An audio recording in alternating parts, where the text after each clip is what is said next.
بيراميدز حل مكان الزمالك. بيراميدز حاليا هو قطب الكره المصريه التاني. انت بتفضله المساحه، هو بياخد مكانك انت، عمره ما هياخد مكاني. طول ما انا ماشي بالسيستم بتاعي في عز قوته هياخد مني دوري وسط خمسه. ده انا عارف ياخده. 6 سنين اعلى انجاز ليه خد تاني دوري على حسابك انت.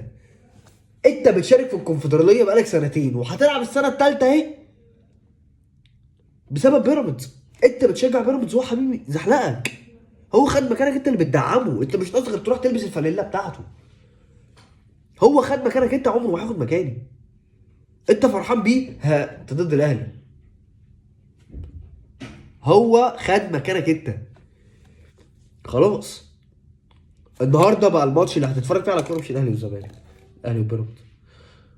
انت حاليا الزمالك اتركن. بيراميدز هياخد مكانك سنتين ثلاثه، اقسم بالله هيبقى العادي بتاع الزمالك الكونفدراليه. نادي معاه فلوس، مع جمهور. نادي معاه فلوس، معهوش جمهور. بيصرف، بيعد، بيجيب احسن لعيبه في مصر. انا عارف اسد معاه. انت مش عارف تسد. بص على تشكيلتك وبص، مش هقول لك بص على تشكيل بيراميدز، بص على دكه بيراميدز. انت مش حاجه جنبه. انت فرحان ببيراميدز وبتطبل له عشان هو ضد الاهلي. هو هياخد مكانك، او هو لا سوري، هو خد مكانك بقاله 3 سنين بس. ودي القصه اللي انا كنت حابب اتكلم فيها.